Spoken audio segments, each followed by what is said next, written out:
Hi అండి, welcome to our channel. నిన్నటి వీడియోలో third class fourth class EVS rapid revision and ఎక్కడెక్కడ నుండి క్వశ్చన్స్ వస్తున్నాయి, ఎలా అడుగుతున్నారని చెప్పాను. ఈ వీడియో దాని continuation. Fourth class fourth lesson వరకు కంప్లీట్ అయ్యాయి. ఫిఫ్త్ లెసన్ నుండి టోటల్ లెసన్స్ ఈ వీడియోలో చూద్దాం. ఫిఫ్త్ లెసన్ అండి, మన చుట్టూ ఉండే మొక్కలు. తీగ మొక్కలు, ఎగబాకే మొక్కలు. తీగ మొక్కలని ఎగబాకే మొక్కలని కూడా అంటారు. బీర, కాకర, మల్లె మొదలగు మొక్కలు కాండాలు బలహీనంగా ఉండడం వల్ల పందిళ్ళపై, చెట్లపై ఏదో ఒక దానిని ఆధారంగా చేసుకొని పెరుగుతాయి. నెక్స్ట్, పొదలు. పొదలు అంటే గుబురు గుబురుగా ఉండే వాటిని పొదలు అంటారు. గన్నేరు, గులాబీ వంటి మొక్కలని పొదలు అంటారు. వృక్షాలు. చింత, రావి, మామిడి పెద్దవిగా, విశాలంగా, కాండం మృదువుగా, పొడవుగా, కలప నీడను ఇస్తాయి. వృక్షాలు అంటే ఏంటి?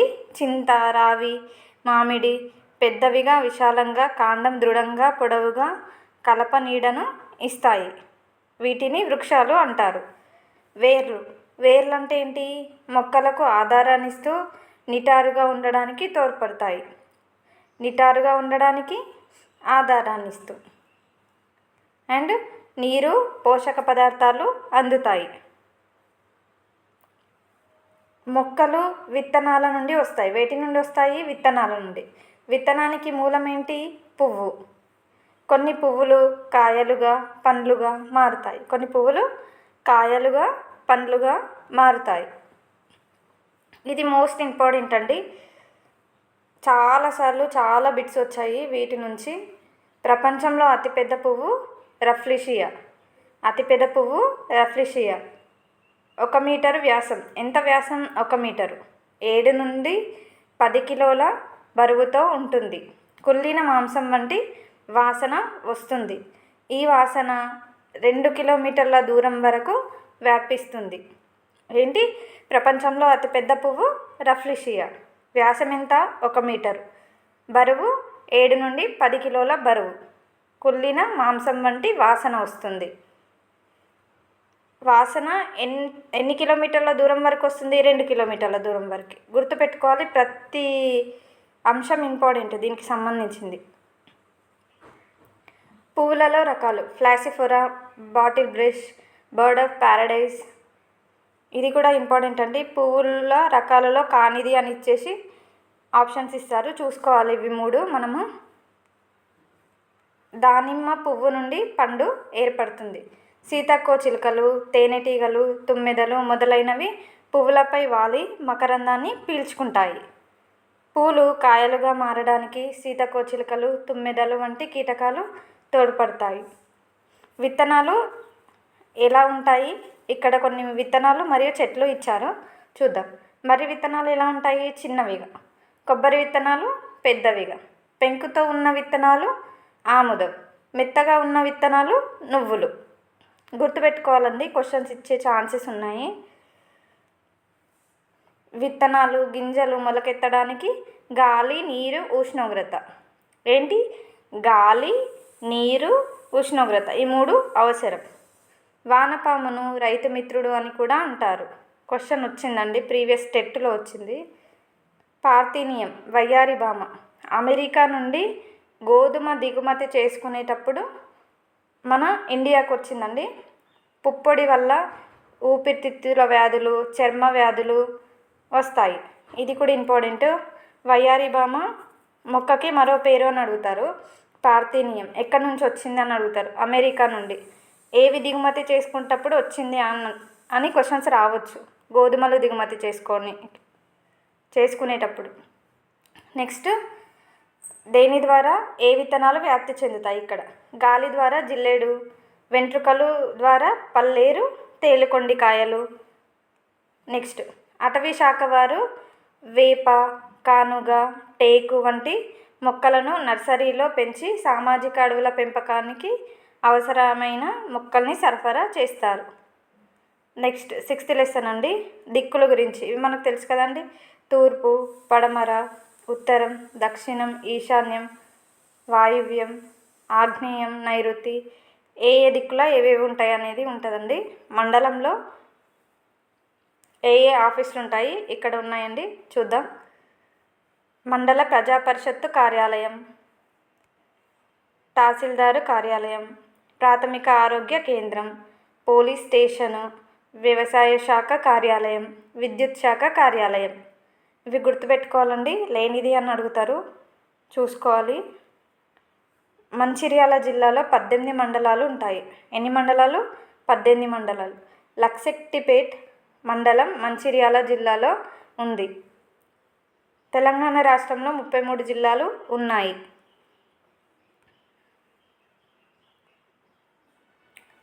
తిరుమల సాగర్ నల్గొండలో ఉంది. ఓకేనా? తిరుమల సాగర్ నల్గొండలో ఉంది. తెలంగాణ రాష్ట్రంలో గోదావరి, కృష్ణ, తుంగభద్ర, మూసీ నదులు ఉన్నాయి. గోదావరి, కృష్ణ, తుంగభద్ర, మూసీ నదులు ఉన్నాయి. నెక్స్ట్, తెలంగాణలో వరి, జొన్న, మొక్కజొన్న, చెరకు పంటలు పండుతాయి. అడవులు ఏ జిల్లాలు ఉన్నాయి? ఆదిలాబాదు, నిర్మల్, కొమ్రంభీం, మంచిర్యాల, పెద్దపల్లి, జయశంకర్, మహబూబాబాద్, భద్రాద్రి, నాగర్ కర్నూల్ జిల్లాల్లో అడవులు ఉన్నాయి. తెలంగాణ 29వ రాష్ట్రంగా జూన్ 2, 2014లో ఏర్పడింది. ఓకేనా? Next lesson. ప్రభుత్వ సంస్థలు. గ్రామంలో ఏవేవి ఉంటాయి? గ్రామంలో గ్రామ పంచాయతీ, బడి, పశు వైద్యశాల, పోస్ట్ ఆఫీస్, అంగన్వాడీ కేంద్రం. ఓకేనా? నెక్స్ట్, గ్రామ పంచాయతీ కార్యాలయంలో ఎవరెవరు ఉంటారు, ఏ ఏ పనులు చేస్తారు? ఓకేనా? గ్రామ రెవెన్యూ కార్యదర్శి అంటే విఆర్ఓ, రేషన్ కార్డు దరఖాస్తు చేసుకోవచ్చు, పంటల నమోదు చేస్తారు.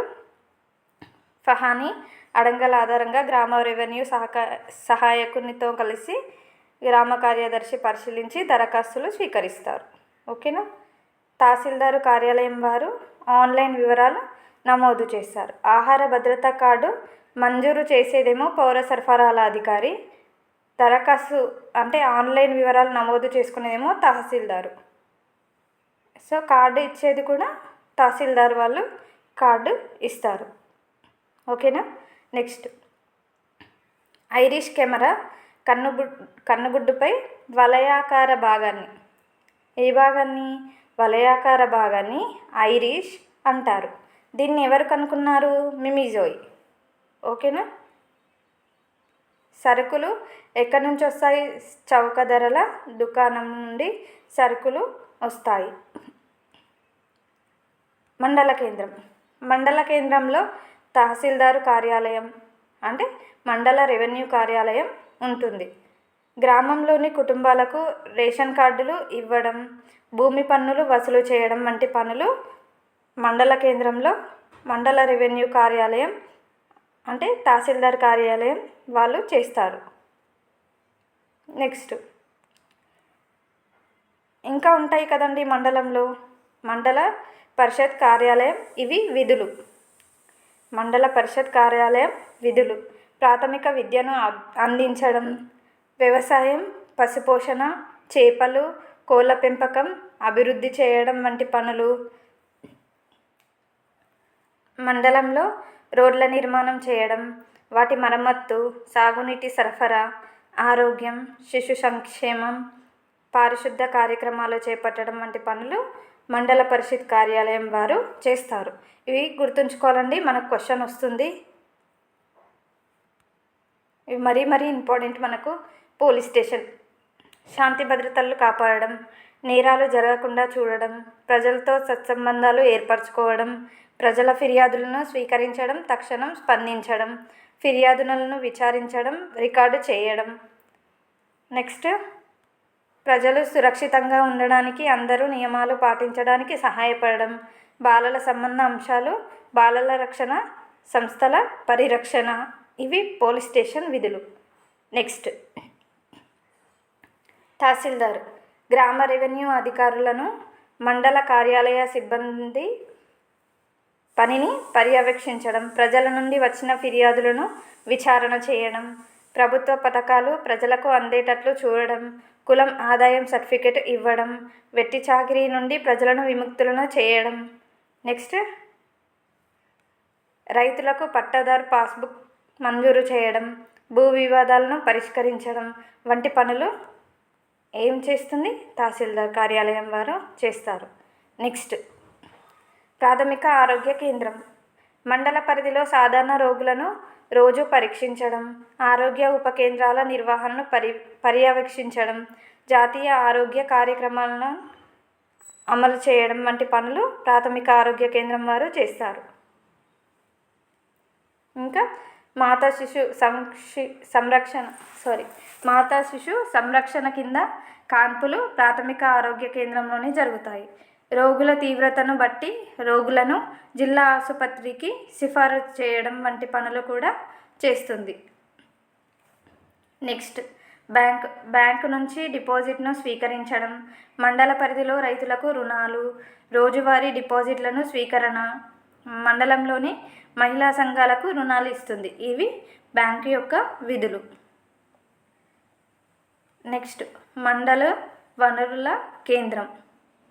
మండలంలో 100% బడియుడు పిల్లలను బడిలో నమోదు చేయడం, బడిలో చేరిన పిల్లలకు నాణ్యమైన విద్యను అందించడం, పాఠశాలను పర్యవేక్షించడం, సకాలంలో హాజరు కాని ఉపాధ్యాయులపై చర్యలు, మధ్యాహ్న భోజన నిర్వహణ సక్రమంగా జరిగేటట్లు చూడడం ఇది మండల వనరుల కేంద్రం పని.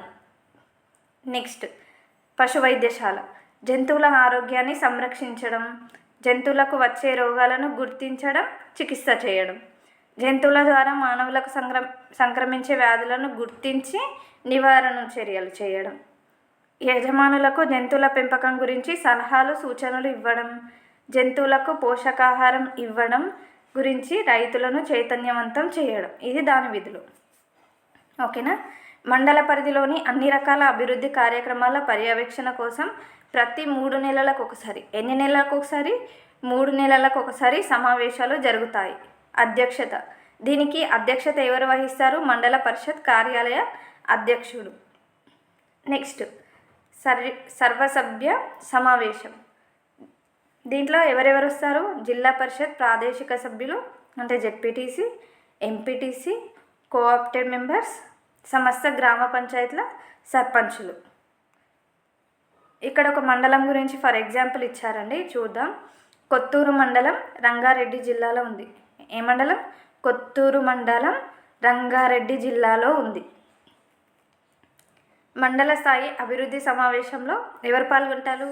తహసీల్దార్, వ్యవసాయ శాఖ అధికారి, పశు వైద్య అధికారి, మండల విద్యాధికారి, ప్రాథమిక ఆరోగ్య కేంద్ర వైద్యుడు, సర్పంచులు, ఎంపీటీసీలు.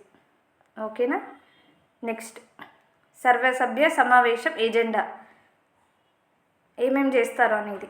వ్యవసాయం, పశుసంవర్ధక శాఖ పనితీరు, గ్రామాభివృద్ధి అండ్ పంచాయతీరాజ్, పెన్షన్లు, మంచినీటి పథకం, పండ్ల తోటలు, ప్రాథమిక విద్య, మహిళా శిశు సంక్షేమం, నీటి నిల్వ పరిరక్షణ, ప్రాథమిక ఆరోగ్య కేంద్రం పనితీరు, విద్యుద్దీకరణ, గృహ నిర్మాణం, రోడ్లు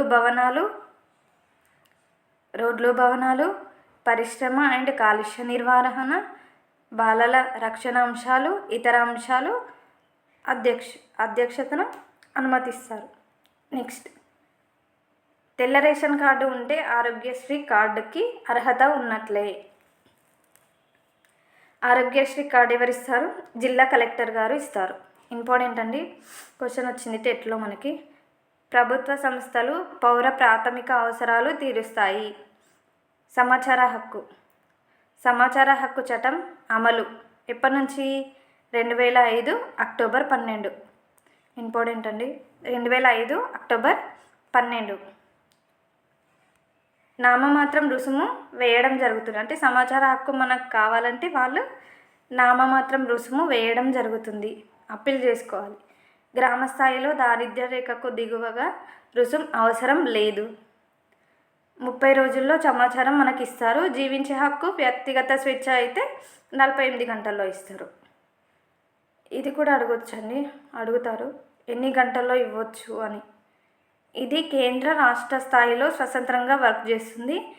ప్రజా సమాచార అధికారి ఉంటారు. గ్రామ ప్రజా సంబంధ అధికారి, గ్రామ కార్యదర్శి, గ్రామ పంచాయతీ కార్యాలయం. సమాచార హక్కు ఎప్పుడు 2005. నెక్స్ట్ లెసన్ అండి, 8th లెసన్, ఇళ్ళ నిర్మాణం పారిశుద్ధ్యం. దూలాలు వేటితో తయారు చేస్తారు? ఏ చెక్కతో? టేకు, మద్దికర్ర, వెగిస. ఇది టేకు, మద్దికర్ర, వెగిస. బండలు ఏమో తాండూరు, షాబాద్. గోడలు ఇటుక, సున్నం. ఇసుక, సున్నం, గానుగల వేసి మిశ్రమంతో గోడలు తయారు చేస్తారు. స్లాబ్ వేసేందుకు లిఫ్ట్, వైబ్రేటర్ని వాడతారు. నెక్స్ట్, గదులు చల్లగా ఉండేందుకు పైకప్పు ప్లాస్టర్ ఆఫ్ ప్యారిస్ షీట్లతో సీలింగ్ వేస్తారు. నేలపై రాజస్థాన్ నుండి చలవరాతి బండలు. ఎక్కడి నుండి? రాజస్థాన్ నుండి. వంటగదిలో, బాత్రూంలో సిరామిక్ టైల్స్. ఇంటి పైకప్పు ప్లాస్టిక్ షీట్లు పరిచి మట్టితో మడుగులను చేసి కూరగాయలు, పూల మొక్కలు పెంచేలా ఏర్పాటు చేస్తారు. దీన్ని ఏమంటారు? రూఫ్ గార్డెన్ అని పిలుస్తారు. పునాదికి వాడే రాళ్ళు, నీళ్లపై పరిచే బండలు మన రాష్ట్రంలో ఎక్కడ? తాండూరు, ఖమ్మం. ఎక్కడ? తాండూరు, ఖమ్మం. ఖమ్మంలో గ్రానైట్ రాళ్ళు కూడా దొరుకుతాయి. ఒక్కొక్క అపార్ట్మెంట్లో ఎన్ని కుటుంబాలు ఉంటాయి? 25 to 30 ఫ్లాట్ అంటారు. 50కి పైన కూడా ఉండొచ్చు. వేడిమి, వర్షపాతం లభించే సామాగ్రిని బట్టి ఇళ్లను నిర్మిస్తారు. ఏంటి? వేడి, వర్షపాతం లభించే సామాగ్రిని బట్టి ఇళ్లను నిర్మిస్తారు. ఈశాన్య రాష్ట్రాలైన అస్సాం, మేఘాలయ, నాగాల్యాండ్ వర్షాలు ఎక్కువ అండ్ చిత్తడి వాతావరణం కూడా ఉంటుంది. కాబట్టి వెదురు బొంగులను ఏర్పరిచి ఇల్లు కడతారు. ఎక్కడ? అస్సాం, మేఘాలయ, నాగాల్యాండ్. కోడేంటి? అమీనా. అస్సాం, మేఘాలయ, నాగాల్యాండ్. నెక్స్ట్, 1826వ సంవత్సరంలో బ్రిటిష్ వారు ఇక్కడ ఇండ్లను కట్టడం స్టార్ట్ చేశారు. ఎన్నో సంవత్సరం అని వచ్చిందండి టెట్లో, ఒక 2 times 3 times వచ్చిందనుకుంటా, చూసుకోవాలి. చెక్క ఇండ్లను ఎక్కువ నిర్మిస్తారు. వెదురు బొంగలను పేర్చి గోడవలి తయారు చేసి వీటికి ఆవు పేడ కలిపి బంకమట్టితో కలిపి దానికి పూస్తారండి. పైకప్పు రేకులతో ఏటవాలుగా నిర్మిస్తారు. కింది భాగంలో వర్షపు నీళ్లు వెళ్ళే మార్గానికి స్టిల్ట్ని ఏర్పాటు చేస్తారు. కాశ్మీర్ బాగా చలి ప్రదేశం. ఉష్ణోగ్రతలు 0 కంటే తక్కువగా పడిపోతాయి. కాశ్మీర్లో పర్వతంపై ఇళ్ళు ఉంటాయి. ఎక్కడ? పర్వతంపై ఇళ్ళు ఉంటాయి. శ్రీనగర్లో దాల్ సరస్సు పైన డోంగా అనే పడవ ఇళ్లలో యాత్రికులు విహరిస్తారు. శ్రీనగర్లో ఏ సరస్సు పైన? దాల్ సరస్సు పైన డోంగా అనే పడవ ఇళ్లలో యాత్రికులు విహరిస్తారు. నెక్స్ట్, తాండూరు. రంగుబండలు చవకగా దొరుకుతాయి. సో అక్కడ మొత్తం గోడలు, పైకప్పు, ఫ్లోరింగ్ మొత్తం రాళ్లతోనే నిర్మిస్తారు. ఎక్కడ? తాండూరులో. నెక్స్ట్, సముద్ర తీర ప్రాంతాల్లో కొబ్బరి ఆకులను, నల్లమల్ల మన్యం అడవులలో వెదురును ఇంటి నిర్మాణానికి యూజ్ చేశారు. దేంతో? సముద్ర తీర ప్రాంతాలనేమో కొబ్బరి ఆకులతో, నల్లమల్ల మన్యం అడవులలోనేమో వెదురుతో. ఓకేనా? నెక్స్ట్, కలుషిత నీరు, ఆహారం వల్ల కలరా, టైఫాయిడ్ వచ్చి జబ్బులు వస్తాయి. నెక్స్ట్, కడుపులో నట్టలు ఉంటే రక్తహీనత ఏర్పడుతుంది. సంవత్సరంకి 2 సార్లు ఇంపార్టెంట్ ఇది. 2 సార్లు కడుపులో పురుగులు పోవడానికి డీవార్మింగ్ ట్యాబ్లెట్స్ ఇస్తారు. ఓకేనా? ఇదైతే చాలా చాలా ఇంపార్టెంట్, చాలా సార్లు వచ్చింది క్వశ్చన్. అనితాబాయి మధ్యప్రదేశ్ జిల్లాలో బేతుల్లోని బిచౌలి గ్రామం. మధ్యప్రదేశ్ రాష్ట్రంలోని బేతుల్ జిల్లాలోని బిచౌలి గ్రామం. 2011 మే రతన్పూర్ గ్రామానికి చెందిన శివరాంతో పెళ్ళవుతుంది. మరుగుదొడ్డి విషయంలో గొడవ అవుతుంది. అదే ఇక్కడ క్వశ్చన్ మనకు ఇక్కడ ఇచ్చే ఛాన్సెస్ ఉన్నాయండి. ఇది ఓకేనా? అనితాబాయి పారిశుద్ధ్య విప్లవానికి కారకులైంది. నెక్స్ట్, కేంద్ర ప్రభుత్వం ఈమెకి ఏ అవార్డు ఇచ్చింది? సులభ్ శానిటేషన్ అవార్డు కింద 5 లక్షలు. నెక్స్ట్ చెక్ ఎవరిచ్చారు? రాష్ట్రపతి ప్రతిభా పాటిల్, ప్రధానమంత్రి మన్మోహన్ సింగ్ ఈమెను అభినందించారు. కేంద్ర మంత్రి శ్రీ జైరామ్ రమేష్ గారి నుండి నగదు తీసుకుంటున్న అనితాబాయ్. అక్కడ బుక్లో మనకు ఫోటో ఉంటుంది, ఫోటో కింద ఈ మ్యాటర్ ఉంటుంది. ఎవరి చేతుల మీద తీసుకుంది? కేంద్ర మంత్రి పేరు ఏంటి? జైరామ్ రమేష్ గారు. నెక్స్ట్ 10% పారిశుద్ధ గ్రామాలు మీన్స్ అన్ని ఇళ్లలో మరుగుదొడ్డి సౌకర్యం ఉండి గ్రామంలో పారిశుద్ధ్యం సరిగ్గా ఉంటే ఆ గ్రామానికి నిర్మల్ పురస్కార్ అవార్డు ఉంటుంది. దీన్ని రాష్ట్రపతి చేతుల మీదుగా బహుకరిస్తారు. ఎవరి చేతుల మీదుగా? రాష్ట్రపతి చేతుల మీదుగా. నెక్స్ట్ తడి చెత్తను కాంపోస్ట్ గుంతలో వేయాలి. పొడి చెత్తను ఏం చేయాలి? రీసైక్లింగ్ చేయాలి. నెక్స్ట్ ఇక్కడ నుంచి కూడా క్వశ్చన్ వస్తుందండి, వచ్చింది ప్రీవియస్ స్టేట్లో. చండీగఢ్లో లేక్ చంద్ చెత్త నుండి రాక్ గార్డెన్ను తయారు చేస్తారు. ఎవరు? లేక్ చంద్ అనే వ్యక్తి చండీగఢ్లో చెత్త నుండి రాక్ గార్డెన్ను తయారు చేస్తారు. చెత్తను తగ్గించడం, తిరిగి వాడడం అంటే రిపేరు, రీఫిల్లింగ్ చేయడం, రీసైక్లింగ్ చేయడం. ఓకేనా? నెక్స్ట్ మా ఊరు మా చెరువు. నాగుల చెరువు ఎక్కడ ఉంటుంది? లద్దమలుగు కాలువ. ఓకేనా? వరికి బదులు ఇక్కడ జొన్న, పల్లీలు అంటే వేరుశనగ, ఉలవలు, తైదలు అంటే రాగులు, ఇటువంటి పంటలు పండిస్తారు. ఎక్కడ? నాగుల చెరువు వద్ద. నెక్స్ట్ కాకతీయులు, నిజాం రాజులు గొలుసుకట్టు చెరువులను తెలంగాణ మొత్తం మీద ఎక్కువ కట్టించారు. ఎవరు? కాకతీయులు, నిజాం రాజులు. తూము నిర్మాణం పూర్తయ్యాక అలుగు వర్క్ స్టార్ట్ అవుతుంది. తూము ఫస్ట్, నెక్స్ట్ అలుగు అని గుర్తుపెట్టుకోవాలి. నెక్స్ట్ ఇక్కడ నుంచి కూడా చాలాసార్లు వచ్చిందండి, ఇవి మొత్తం ఇంపార్టెంట్. జయశంకర్ జిల్లాలో రామప్ప దేవాలయం దగ్గర రామప్ప చెరువు మానవ నిర్మిత చెరువు. ఇది 13వ శతాబ్దంలో కట్టబడింది. 24 చదరపు కిలోమీటర్ల విస్తీర్ణం ఉంటుంది. 24 చదరపు కిలోమీటర్ల విస్తీర్ణం ఉంటుంది. ఇక్కడ క్వశ్చన్ అడుగుతారు, ఎక్కడుందని అడుగుతారు, ఏ శతాబ్దం అని అడుగుతారు, ఎంత విస్తీర్ణం అని అడుగుతారు. మొత్తం ఇంపార్టెంట్ ఇది. ఇది కూడా పానగల్లు చెరువు చాలాసార్లు వచ్చింది. పానగల్లు చెరువు గురించి కూడా. పానగల్లు చెరువు ఎక్కడుంటుంది? నల్గొండ జిల్లాలో. దీన్ని ఉదయ సముద్రం అని కూడా అంటారు. నల్గొండ నుండి 3 కిలోమీటర్ల దూరంలో ఉంటుంది. కాకతీయ రాజు ప్రతాపరుద్రుడు కట్టించాడు. ఇక్కడ ప్రసిద్ధ ఛాయా సోమేశ్వర ఆలయం ఉంటుంది. ఓకేనా? చాలా ఇంపార్టెంట్ అండి, చూసుకోండి. నెక్స్ట్ హుస్సేన్ సాగర్ ఎక్కడ ఉంటుంది? హైదరాబాద్. దీన్ని 1562 కుతుబ్ షాహీ పాలకులు కట్టించారు. హైదరాబాద్ సికింద్రాబాద్ను కలుపుతూ ఎప్పుడు 1946లో పెద్ద రోడ్డు వేశారు. దీన్ని ట్యాంక్ బండ్ అంటారు. ఇక్కడ క్వశ్చన్ వచ్చింది, ఇక్కడ ఇది ఇయర్ వచ్చింది, ఇక్కడ వచ్చింది. నెక్స్ట్ ఇది కూడా వచ్చింది టెట్లో. దీని విస్తీర్ణం ఎంత? 5.7 చదరపు కిలోమీటర్ల విస్తీర్ణం. గుర్రపు డెక్కల ఆకులతో మొత్తం నిండిపోయింది.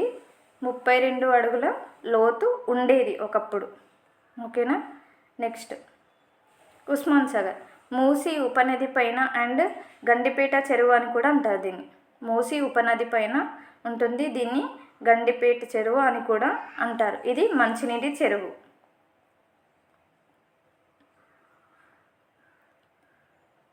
పుంటికూరను గోంగూర అని కూడా అంటారు. పుంటి, గోంగూర, జనుము, శాకమట్ట మొక్కలను నీటిలో నానబెట్టి వాటి నుండి తీసిన నారలతో తాళ్ళు పేనుతారు. ఇక్కడ ఇవి గుర్తుంచుకోవాలి. ఇవి పుంటి, జనుము, శాకమట్ట. తాడులు అల్లుతారు వీటితో. ఓకేనా? నెక్స్ట్ చెరువులో నీళ్లు తగ్గినప్పుడు చేపలు పడతారు. చెరువులో నీళ్లు తగ్గినప్పుడు చేపలు పడతారు. కొందరు రైతులు ఈ పంటను పుచ్చకాయ, కర్బూజా పండ్లు, దోసకాయలను ఎక్కువ పండిస్తారు. పుచ్చకాయలు, కర్బూజా, దోసకాయలను పండిస్తారు. నెక్స్ట్ సరస్సుల నగరం అని ఉదయపూర్ను అంటారు. రాజస్థాన్ రాష్ట్రంలోని ఉదయపూర్ నగరాన్ని సరస్సుల నగరం అంటే సిటీ ఆఫ్ లేక్స్ అని అంటారు. ఉదయపూర్లోని అన్ని సరస్సుల్లో పిచోలా సరస్సు ముఖ్యమైనది. ఏది? పిచోలా సరస్సు ముఖ్యమైనది. 1962లో బంజారాల ద్వారా నిర్మించబడి తర్వాత కాలంలో మహారాజా ఉదయ్ సింగ్తో ఈ సరస్సు అభివృద్ధి పరచబడింది. ఎవరు అభివృద్ధి చేశారు? ఉదయ్ సింగ్. ఫస్ట్ బంజారాల ద్వారా నిర్మించబడింది. ఇంపార్టెంట్ అండి, 1362లో. నెక్స్ట్ రాజభవనాలన్నీ సరస్సుల ఒడ్డున నిర్మించబడ్డాయి. జగ్నివాస్, సిటీ ప్యాలెస్ ముఖ్యమైనవి. జగ్నివాస్, సిటీ ప్యాలెస్ ముఖ్యమైనవి. నెక్స్ట్ లెసన్ మన ఆరోగ్యం, మన ఆహారం, మన ఆరోగ్యం. మధ్యాహ్న భోజనం ఎప్పటి నుండి అమలుకు వచ్చింది? 2002. కూరగాయలు, మాంసం, చేప ముక్కలకు తగినంత ఉప్పు కలిపి ఎండబెట్టి నిల్వ చేసుకోవచ్చు. ఉప్పు కలిపి ఎండబెట్టి నిల్వ చేసుకోవచ్చు. వీటిని ఏమంటారు? ఒరుగులు. వీటిని ఒరుగులు అంటారు. ఇవి ఆరోగ్యానికి మంచివి కావు. Next Janata fridge. 2 తొట్ల మధ్య ఎంత? 2 తొట్ల మధ్య 3 నుంచి 4 సెంటీమీటర్లు ఖాళీలు ఉండే విధంగా పెద్ద తొట్టిలో 2 నుంచి 3 సెంటీమీటర్ల మందం వరకు ఇసుక పోయాలి. 2 తొట్ల మధ్య ఖాళీ ఏమో 3 to 4 సెంటీమీటర్స్. పెద్ద తొట్టిలో 2 to 3 సెంటీమీటర్స్ మందం వరకు ఇసుక పోయాలి. ఓకేనా? నెక్స్ట్ దానిలో చిన్న తొట్టి పెట్టాలి. 2 to 3 సెంటీమీటర్స్ మనం ఇసుక పోసినాక దాంట్లో చిన్న తొట్టి పెట్టాలి. ఖాళీ స్థలంలో ఏం పోయాలి? ఇసుకను పోయాలి. లోపలి కుండీలో కూరగాయలను కానీ పండ్లను కానీ పెట్టాలి. వాటిపై జనపనార సంచి. ఏ సంచి? జనపనార సంచి ఆరు మందపాటి గుడ్డ కప్పాలి. రోజులో 3 నుంచి 4 సార్లు తడపాలి. ఇది జనతా ఫ్రిడ్జ్. ఓకేనా? నెక్స్ట్ ఊరు నుండి ఢిల్లీ వరకు లెసన్. టిమ్స్ అంటే టికెట్ ఇష్యూయింగ్ మెషిన్. ఇంపార్టెంట్ అండి, చూసుకోవాలి. బస్సులో రకాలు: ordinary, Palle Velugu, express, Deluxe, super luxury, గరుడ, ఇంద్ర వంటివి. వనితా కార్డు, నవ్య కార్డు ఉన్నవారికి ప్రయాణ ధరలో 10% రాయితీ కూడా ఇస్తారు. ఎంత? 10% రాయితీ కూడా ఇస్తారు. ఏ కార్డు? వనితా కార్డు, నవ్య కార్డు ఉన్న వాళ్ళకి. నెక్స్ట్ వికలాంగులకు కూడా రాయితీ సౌకర్యం ఉంది. టికెట్ లేకుండా ప్రయాణం చేయడం నేరం. అందుకు 500 రూపాయల వరకు జరిమానా ఆర్ 6 నెలల జైలు శిక్ష ఆర్ 2 కూడా వేయవచ్చు. ఎంత?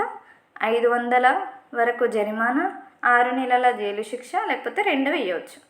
అన్ని రాష్ట్రాలను కలుపుతూ రైలు మార్గాలు ఉన్నాయి. మన రాష్ట్రంలో రైళ్లను దక్షిణ మధ్య రైల్వే సంస్థ నిర్వహిస్తుంది. మహారాష్ట్రలో నాగ్పూర్ ఉంటుంది. లెసన్లో వస్తుందండి, అందుకే అక్కడ రాశారు మహారాష్ట్రలో నాగ్పూర్ ఉంటుంది అని. నెక్స్ట్ లెసన్ అండి, భారతదేశ చరిత్ర, సంస్కృతి. బ్రిటిష్ దేశానికి చెందిన సర్ జాన్ మార్షల్ 1921-22 సింధు నది ప్రాంతంలో తవ్వకాలు చేశాడు. అప్పుడు సింధు నాగరికత బయటపడింది. ఎప్పుడు? 1921-22 సింధు నది ప్రాంతంలో. ఎవరు? Sir John Marshall. ఇతని ఏ దేశానికి చెందినవాడు? బ్రిటిష్ దేశానికి చెందినవాడు. ఓకేనా? క్వశ్చన్ అడగొచ్చండి, ఇక్కడ చూసుకోవాలి. హరప్ప ప్రజల ముఖ్య వృత్తి వ్యవసాయం. ప్రధాన ఆహార పంటలేవి? వరి, గోధుమ, బార్లీ. ఓకేనా? లోహాలు: రాగి, కంచు, సీసం, తగరం. కోడ్ రాశానండి, ఎందుకంటే ఇందులో క్వశ్చన్స్ వస్తాయి, కన్ఫ్యూజ్ అవుతామని కోడ్ రాసుకున్నా. రాకాసీత అని. రాగి, కంచు, సీసం, తగరం. వర్తకం ఎవరితో చేసేవాళ్ళు వీళ్ళు? పశ్చిమాసియా, ఈజిప్ట్. ఎవరు? సింధు నాగరికత వాళ్ళు. నెక్స్ట్ ప్రధాన రేవు పట్టణం లోతాల్. ప్రధాన రేవు పట్టణం లోతాల్. అమ్మ తల్లి పశుపతిని కూడా పూజించేవారు. లిపి ఏంటి? బొమ్మలతో కూడింది. బొమ్మలతో కూడిన లిపి ఉండేది. నెక్స్ట్ హైదరాబాద్లో సాలార్జంగ్ మ్యూజియం ఉంది. గిరిజన సంస్కృతి సాంప్రదాయాలు తెలుసుకోవడానికి గిరిజన ప్రదర్శనశాల శ్రీశైలంలో ఉంది. ఎక్కడుంది? శ్రీశైలంలో ఉంది. గుర్తుంచుకోవాలండి, టెట్ ప్రీవియస్ క్వశ్చన్ అది. మన సంస్కృతి సాంప్రదాయాలు మన వారసత్వ సంపద గురించి తెలుసుకోవడానికి మ్యూజియంలు దోహదపడతాయి. సారనాథ్ స్తూపం అశోక చక్రవర్తి నిర్మించారు. ఎవరు నిర్మించారు? అశోక చక్రవర్తి. ఇటుక రాయితో ఘనమైన గుమ్మటం ఆకారం స్తూపం ఎక్కడుంది? యూపీలో. ఎక్కడుంది? యూపీలో వారణాసి దగ్గర ఉన్న సారనాథ్లో ఉంది. అతి ప్రాచీనమైన కట్టడం. సారనాథ్లోని అశోక స్తూపం ఒక రాతి స్తంభం. వారణాసి సమీపంలోని చునార్ నుండి తవ్వి తీసిన ఇటుక రాయితో దీన్ని రూపొందించారు. 4 వైపులకు 4 సింహాలు చెక్కబడి ఉంటాయి. 4 వైపులకు 4 సింహాలు చెక్కబడి ఉంటాయి. నాణాలపై ముద్రించి ఉంటుంది. ఈ శిలాస్తంభంలోని రాజస్థాన్ శిల్పకళ ఉంటుంది. ఇంపార్టెంట్ అండి, రాజస్థాన్ శిల్పకళ ఉంటుంది. తెలంగాణ అమరవీరుల స్తూపం నెక్స్ట్ చూద్దాం. అసెంబ్లీకి ఎదురుగా ఉంది. అసెంబ్లీకి ఎదురుగా ఉంటుంది. 1969లో తెలంగాణ ఉద్యమంలో అమరులైన వారి గుర్తుగా ఉద్యమ స్ఫూర్తిని కలగజేసింది. ఎప్పుడు నిర్మించారు దీన్ని? 1969లో. నెక్స్ట్ కుతుబ్ మినార్ ఎక్కడుంది? ఢిల్లీలో. ఎత్తెంత? 72.5 మీటర్లు. నిర్మాణం కుతుబుద్దీన్ ఐబక్ ప్రారంభించగా ఇల్టుట్మిష్ పూర్తి చేశారు. ఇక్కడ అడుగుతారండి క్వశ్చన్, ఇంపార్టెంట్, చాలా ఇంపార్టెంట్. ఎర్రకోట ఎక్కడుంది? ఢిల్లీలో. ఇండిపెండెన్స్ డే రోజు జాతీయ పతాకాన్ని ఇక్కడ నుంచి ఎగురవేస్తారు. ఎర్ర రాయితో నిర్మించబడి ఉంటుంది. పర్షియన్ భారతీయ నిర్మాణ శైలులు 2 స్పష్టంగా కనిపిస్తాయి. ఇంపార్టెంట్ ఇక్కడ. నెక్స్ట్ చార్మినార్ గురించి. ఎక్కడుంది? హైదరాబాద్లో ఉంది. చార్మినార్ ఎత్తు ఎంత? 58 మీటర్లు. ఎప్పుడు నిర్మించారో? 1591. గుర్తుంచుకోవాలి, ఇంపార్టెంట్ అన్నీ. 1000 స్తంభాల గుడి ఎక్కడ? వరంగల్. కాకతీయ కాలం నాటి శివాలయం ఉంది. అద్భుతమైన శిలా సంపదకు నిలయం. నెక్స్ట్ అశోకుడు మౌర్య సామ్రాజ్య స్థాపకుడైన చంద్రగుప్తుని మనవడు. జాతీయ పతాకంలోని ధర్మచక్రం అశోకుడు నిర్మించిన సారనాథ్ స్తూపం నుంచి తీసుకున్నాయి. ఇక్కడ నుంచి సారనాథ్ స్తూపం నుంచి ఏంటి? ధర్మచక్రం. ఇతను బౌద్ధ మతాన్ని స్వీకరించిండు ఆఫ్టర్ యుద్ధం. నెక్స్ట్ చంద్రగుప్త విక్రమాదిత్యుడు క్రీస్తు శకం 320కి చెందినవాడు. శ్రీగుప్తుడనే ఆయన గుప్త సామ్రాజ్యాన్ని స్థాపించాడు. గుప్త వంశంలో సుప్రసిద్ధుడు చంద్రగుప్త విక్రమాదిత్యుడు. ఈయన ఆస్థానంలోనే నవరత్నాలు అనే కవులు ఉండేవారు. ఎవరి ఆస్థానంలో? చంద్రగుప్త విక్రమాదిత్యుడు. చాలా చాలా చాలా ఇంపార్టెంట్. చంద్రగుప్త విక్రమాదిత్యుడు. వీరిలో ఈ నవరత్నాలు కవులలో కాళిదాసు కవి గొప్ప కవి. ఎల్లోరా గుహలు ఉంటాయి కదండి, గుహలు గుప్తుల కాలానికి చెందినవి. వీరి కాలంలో శిల్పకళ, చిత్రకళ ఎంతో అభివృద్ధి చెందింది. ఓకేనా. నెక్స్ట్ గణపతి దేవుడు, రుద్రమదేవి గురించి. వీళ్ళెవరు? కాకతీయులు. తెలుగు భాష మాట్లాడేవారు. వరంగల్ కోట, 1000 స్తంభాల గుడి నిర్మించారు. రామప్ప దేవాలయం కట్టించారు. రామప్ప పాకాల వంటి చెరువులు తవ్వించారు. నెక్స్ట్ శ్రీకృష్ణ దేవరాయల గురించి. విజయనగర రాజులలో ప్రముఖుడు. 1509-1529 వరకు పరిపాలించాడు. అష్టదిగ్గజ కవులు కూడా వీరి ఆస్థానంలో ఉండేవారు. అముక్తమాల్యద గ్రంథం రచించాడు. దేశం భాషలందు తెలుగు లెస్స అని ఎవరన్నారు? శ్రీకృష్ణ దేవరాయలు. నెక్స్ట్ అక్బర్ చక్రవర్తులలో, మొఘలాయి చక్రవర్తులలో ప్రముఖుడు ఎవరు? అక్బర్. మహమ్మదీయ మతస్థుడైనప్పటికీ పరమత సహనం కలిగి ఉన్నాడు. అంటే వేరే మతాలని కూడా గౌరవించేవాడు. నెక్స్ట్ శివాజీ. హిందూ మతస్థులైనప్పటికీ పరమత సహనం ప్రదర్శించాడు. మొఘలులను ఎదిరించి మరాఠా రాజ్యాన్ని స్థాపించాడు. సమర్థ రామదాసు శివాజీ గురువు. గురువు ఎవరు? సమర్థ రామదాస్ గారు. నెక్స్ట్, తుకారం అనే భక్తుడు కూడా ఈయన కాలంలోని వాడే. నెక్స్ట్, మీర్ ఉస్మాన్ అలీ ఖాన్ హైదరాబాద్ రాష్ట్ర చివరి పాలకుడు ఎవరు? మీర్ ఉస్మాన్ అలీ ఖాన్.